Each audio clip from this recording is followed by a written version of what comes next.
वर पडतं हे कोण पाहायला लागलंय? हां, आम्हाला एकदा स्वतंत्र होऊ दे, APJ अब्दुल कलाम आमच्या बरोबर तुमच्या उरावर बसवतो, जरा स्वतंत्र होऊ दे. झालो आम्ही स्वतंत्र, आणि बघता बघता बघता आपण ज्ञान विज्ञानामध्ये प्रगती सुरू केली. त्यातलंच हे योगशास्त्र एक आहे की आम्ही स्वतंत्र झाल्याबरोबर आमच्यातली अतिसामान्य माणसं योग शिक्षक व्हायला लागली. अशा योग शिक्षकांचा ताफा संपूर्ण जगभर पसरलेला असताना त्यांना पुन्हा इथून पाठबळ मिळालं पाहिजे. इथे चांगल्या पद्धतीचा योग त्या लोकांना दिसला पाहिजे. माझ्या मनात खूप वेळेला येतं, न्यूझीलंडचा समजा मनुष्य इथे आला आणि तुमच्या घरात आला, जवळ साहेबांच्या घरी गेला, मुक्काम केला 2-3 दिवस, त्याला योग दिसेल की नाही दिसेल? तालुका स्थानी गेला, तिथं कोणीतरी आसन योग करताना दिसेल की नाही दिसेल? गावाकडे गेला, छोट्या गावामध्ये, तिथं तर सकाळीच उठून दात घासायच्या वेळेलाच भांडणं सुरू होते. तुझा बाप कसा होता, माझा बाप कसा होता, अब क्या करोगे? हां, पण त्याच्यातही काही माणसं त्याही वातावरणात जन्म घेतात, योगी होतात. त्याला आधुनिक शिक्षणाची आवश्यकता नसते. पण एक गोष्ट निश्चित आहे की अशा प्रकारचा अतिसामान्य किड्यापासून ते परिपूर्ण मानवापर्यंतचा सगळा प्रवास आमच्याकडे श्रद्धा असो नसो, प्रेम असो नसो, शास्त्र म्हणून आम्ही विकसित केलेला असल्यामुळे जग आमच्याकडे आकर्षित होतंय. एक आणखीन उदाहरण सांगतो. दक्षिणेमध्ये एक परमहंस होऊन गेले, त्यांच्या मठात जायचा योग आला. तिथं ते त्यांचं जिथे फोटो बिटो लावलेला आहे तिथे जाऊन बसलो. पाठीमागून काही माणसं आली, त्याच्यात एक कोणीतरी परदेशी दिसला. परदेशी पटकन ओळखू येतो, रंग रूप वागणं बसणं. मी त्यांना विचारलं की when did you come, where are you from? आणि मग त्यांनी सांगायला सुरुवात केली की मी न्यूझीलंडच्या तिकडून आलेलो आहे, इथं येऊन राहिलो. म्हणलं इथं येऊन काय करायला लागला ह्या मठात डोंगरात? I am observing your lifestyle. Your style is a yogic style. म्हणलं बरं, आमची योगिक स्टाईल आहे, मला तर कशी दिसत माझ्यात, मी तर येडातोंगा दिसतो. त्याला दिसतं. आणि मग त्या परमहंसांच्या त्या गोष्टी सांगायला लागला मला. त्यांनी सांगितलं, तर म्हटलं एकदा गोशाळा बांधली जात होती, उद्घाटन व्हायचं होतं, सभा मंचावर ते परमहंस येऊन बसले आणि लोकांनी हातात काठी घेऊन आजूबाजूच्या लोकांनी त्या गाईला हाकलायला सुरुवात केली. परमहंसाने सांगितलं त्याला मारू नका. महर्षी रमण हे त्यांचं नाव. त्याने सांगितलं मारू नका, तिच्यासाठीच घर बांधणं चाललंय, तुम्ही तिला कसं हाकलता? आणि जेव्हा प्रत्यक्ष ती फीत कापायची वेळ आली त्यावेळेला सगळ्यात आधी गाय तिथे गेली, तिनं धडक मारली, मध्ये जाऊन बसली. लोक अस्वस्थ झाले. महर्षी म्हणाले जिच्यासाठी घर होतं ती बरोबर तिथे गेली आहे, आता तुम्ही बाकीचे काय फीतबीत कापायची ती कापीत बसा. पुढं ते कॉन्रॅड एल्स्ट न्यूझीलंडचे ते असं सांगतात. ते म्हणतात की यांच्या कथा मी जवळून पाहिल्यात, रमण महर्षींच्या. माकडाची भांडणं सोडवतात. हा परदेशी सांगतो. आणि मी जेव्हा पुन्हा माझ्या परदेश दौऱ्यात एकदा गेलो तेव्हा त्यांची तिथे भेट झाली आणि त्यांनी सांगितलं तुमच्याकडच्या अतिसामान्य गोष्टी ह्या योगाशी संबंधित आहेत. तुम्ही ओपन व्हा, जगासमोर जा. तुमची लाईफस्टाईल ही योगिक स्टाईल आहे. आता हे इथे राहणाऱ्या माणसाला माहीत नसतं. हां, घरी आई सतत लहानपणापासून मुलांना सांगत असते सकाळी उठ, आणि मग सकाळच्या वेळेला विविध पद्धतीनं मुलांना उठवायच्या पद्धती ते सांगायची गरज नाही. पण जर नवऱ्याला उठवायचं असेल तर स्टाईल वेगळी असते, मुलांना उठवायचं असेल तर वेगळी असते, आणि त्याच्यातून जे काही उद्भवचं ते सकाळची 7:30-8:30-9 पर्यंत ते रणकंदन चालू असतं. सांगायचा हेतू असा, त्याला आमच्याकडे ब्राह्ममुहूर्त असं नाव दिलंय. सकाळी 4 ते 6 उठून त्या वेळेला बसा, नुसतं बसलात तरी चालेल, ठोंब्यासारखं बसा, बघा परिणाम होतो की नाही ते. हां, फक्त झोपू नका. ठोंब्यासारखं, इट हॅज सम मिनिंग. कुठलाही विचार न करता, ठोंब्या विचार नाही करत, तसं विचार नका करू, तसं बसा.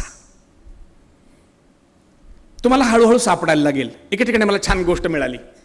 ते शंकराचं चित्र होतं, विवेकानंद होतं, महर्षी रमण होते, महर्षी दयानंद होते, बरेच सगळ्या योगी लोकांचे फोटो लावलेले होते. आणि त्याच्याखाली एक वाक्य लिहिलं होतं. त्या वाक्याला तुम्ही जरूर लक्षात ठेवावं, मी असं म्हणेन. बाकी विसरा, पण ते वाक्य जरूर लक्षात ठेवावं. आणि ते संपूर्ण जगाला कसं लागू होतं तेही तुमच्या लक्षात येईल. त्याच्या खाली लिहिलं होतं, जो दौड़ते हैं, जो भागते हैं, उन्हें ऐसा लगता है कि इन्हें मिला है इसलिए बैठे हैं, लेकिन है बात उल्टी. वे बैठे हैं इसलिए उन्हें मिला है. हे त्याचं सूत्र आहे. बसा लागतं. ठाईच बसोनी करा एक चित्त, तेणे पांडुरंग घरा येतो, अशी स्थिती आहे. सगळीकडे जायची आवश्यकता नाही, तीर्थयात्रा करायची आवश्यकता नाही. पण असं म्हणत असताना मला हेही सांगू द्या की तीर्थयात्रेला गेल्याशिवाय हे कळत नाही. तिथं जाऊन आलं पाहिजे. तिथं गेल्यावर कळतं माणसं तीच तसंच सगळ्या गोष्टी घेऊन आलेली आहेत. पण सगळ्या यात्रेमध्ये चर्चा मात्र करतात. चर्चा करतात. त्या शंकराचार्याने कसं केलं असेल गो, इतके तिथं बर्फात कसे बसले असतील, आणि ते दयानंद कसे तिकडे कैलास सरोवराकडे गेले म्हणाले, त्यांनी कसं सहन केलं असेल. याच्या चर्चा चालतात. इथंच हेच ते पांडूचं मंदिर, इथे पांडवांनी श्राद्ध घातलं, हेच ते मंदिर. पलीकडे नाही का ते त्या बद्रीनाथाचे ते गरम पाण्याचा झरा आहे. गरम पाण्याचा झरा कसा आला इथे, एक ना दोन अशा प्रकारच्या सगळ्या चर्चा सुरू होतात. मग त्याच्यात काही अवास्तवही असतं. तू त्यांना कधी पाहिलंस का? त्यांचं चित्र जमिनीपासून 1 फूटभर वर आहे. विविध प्रकारच्या चर्चा चालतात आणि हळूहळू निष्कर्ष हा निघतो की आपलं घर हेच मंदिर आहे. तिथेच काय उद्योग करायचा तो करा, तिथेच प्रॅक्टिस करा. बायकोनं बोलल्यावर सहन करणं योगशास्त्र आहे. नवऱ्याने तिरपट टोमणा हाणला आणि आपण जर उलट नाही बोललो तेच योगशास्त्र आहे. त्याच्याऐवजी क्रियेला प्रतिक्रिया केली, गया सब पाणी में गया. पण त्यावेळेला तुम्ही जर दोघांपैकी एक जण शांत राहिला तर 2-3 तासात रागावणाऱ्या माणसाची गाडी आपोआप जागेवर येते. आपोआप जागेवर येते. बायकोला राग आलाय, तासभर मग तिने विविध पद्धतीनं जे काही ते आदळापट करून असेल किंवा प्रेमानं असेल, स्वयंपाक खाणं पिणं सगळं केलं, आणि तुम्ही तिकडे जाऊन बसले कारण तुम्हाला दुःख झालंय. काय हे बोलणं, काय हे वागणं. आणि थोड्या वेळानंतर 2 दिवसानंतर ते हळूच जवळ येते, म्हणते वाढून ठेवलंय प्लेटमध्ये, पलीकडं लोणचं आहे, बरं मग चला खायला. तुम्ही जरा दम धरलात की हे सगळं सुरळीत झालं. तसंच मनुष्य कुठे ना कुठेतरी एकांतात जाऊन बसायला सुरुवात झाली की हे सगळं घडायला लागतं. मग आमच्याच घरी का बसू नये? स्वतःचं घर हेच मंदिर असू शकतं का? आमचं योगशास्त्र आणि योगविद्या गुरुकुल असं सांगतं की आपल्या प्रत्येक जणांनी आपल्या घराचंच मंदिर करावं. त्याच्यासाठी योग शिका.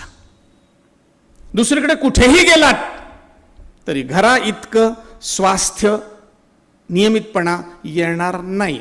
सुरुवातीचं शिक्षण घेण्यासाठी तिथे जा, परंतु जेव्हा केव्हा तुम्हाला योग करायचा आहे आपल्या घरात करा. ज्या निश्चिंतपणानं कुठल्याही भिंतडाला टेकून आपल्याला बसता येतं ते बाहेर नाही. बाहेर लोक पाहतील इथं कसं काय बसलं, काय की हे हेकनच आहे, अरे चा इथं बसलो, तिथून उठलो, दुसरीकडे गेलो की दाखवण्यासाठी इथं बसले आम्ही काय, अरे चा. लोकांना टीका करायला काय लागत नाही. घरात तुम्हाला कोणी काही म्हणणार नाही. तुम्ही बसलात की सुरुवातीला बायकोला वाटेल काय चाललंय काय की त्यांचं, किती दिवस पाहते तिथंच बसायला लागलेत.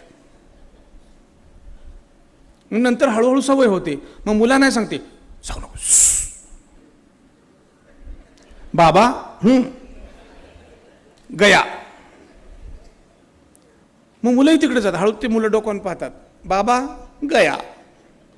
नवे मुलंही शेजारी येतात आणि बसायला सुरुवात होते. जेव्हा वासरू येतं तेव्हा गाय हळूहळू येतेच. सगळेच हळूहळू बसायला लागतात.